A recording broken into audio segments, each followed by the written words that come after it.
Assalamualaikum warahmatullahi wabarakatuh.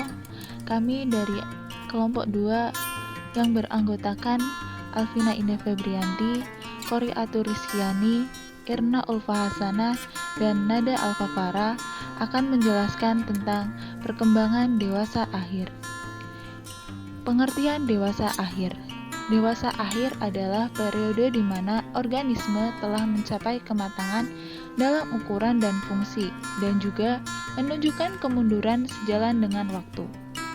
Menurut Erikson, tahap dewasa akhir memasuki tahap integrity versus despair, yaitu kemampuan perkembangan lansia mengatasi krisis psikososialnya. Penuaan merupakan perubahan kumulatif pada makhluk hidup, termasuk tubuh, jaringan, dan sel-sel yang mengalami penurunan kapasitas fungsinya. Pada manusia, penuaan dihubungkan dengan penuaan degeneratif pada kulit, tulang, jantung, pembuluh darah, paru-paru, saraf, dan jaringan tubuh lainnya. Sebagian perubahan fisik yang biasanya diasosiasikan dengan penuaan dapat dilihat secara jelas melalui pengamatan biasa.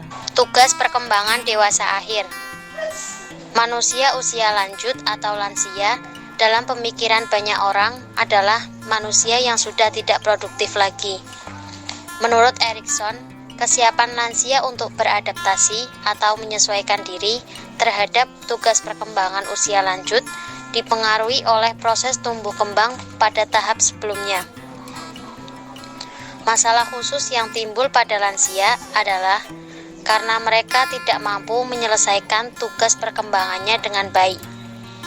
Secara garis besar, menurut Havighurst, tugas-tugas perkembangan usia lanjut adalah sebagai berikut. Yang pertama, menyesuaikan diri dengan menurunnya kekuatan fisik dan kesehatan.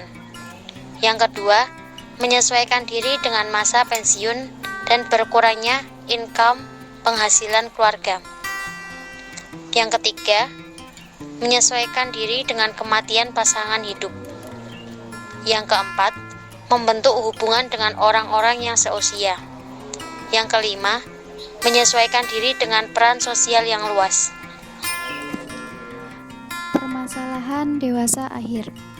Masalah umum yang dialami lanjut usia yang berhubungan dengan kesehatan fisik, yaitu rentannya terhadap berbagai penyakit karena berkurangnya daya tahan tubuh dalam menghadapi pengaruh dari luar.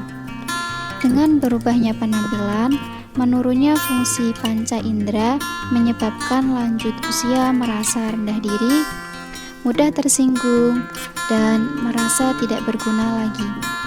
Dengan kondisi fisik dan psikis yang menurun, menyebabkan mereka kurang mampu menghasilkan pekerjaan yang produktif. Di sisi lain, mereka dituntut untuk memenuhi berbagai macam kebutuhan hidup sehari-hari yang semakin meningkat dari sebelumnya, seperti kebutuhan akan makanan seimbang, pemeriksaan kesehatan secara rutin, perawatan bagi yang menderita penyakit ketuaan, dan kebutuhan rekreasi. Masalah utama yang dihadapi lanjut usia pada umumnya adalah yang pertama, menurunnya daya tahan fisik, yang kedua, masa pensiun bagi lanjut usia yang dahulunya bekerja sebagai PNS yang menyebabkan menurunnya pendapatan dan hilangnya prestisi. Yang ketiga, perkawinan anak sehingga anak hidup mandiri dan terpisah dari orang tua. Yang keempat, urbanisasi penduduk usia muda yang menyebabkan lanjut usia terlantar. 5. Kurangnya dukungan dari keluarga lanjut usia. Dan terakhir, pola tempat tinggal lanjut usia. Lanjut usia yang hidup di rumah sendiri, tinggal bersama dengan anak atau menantu, dan tinggal di panti werda. Sekian presentasi dari kelompok kami. Kurang dan lebihnya kami mohon maaf. Wassalamualaikum warahmatullahi wabarakatuh.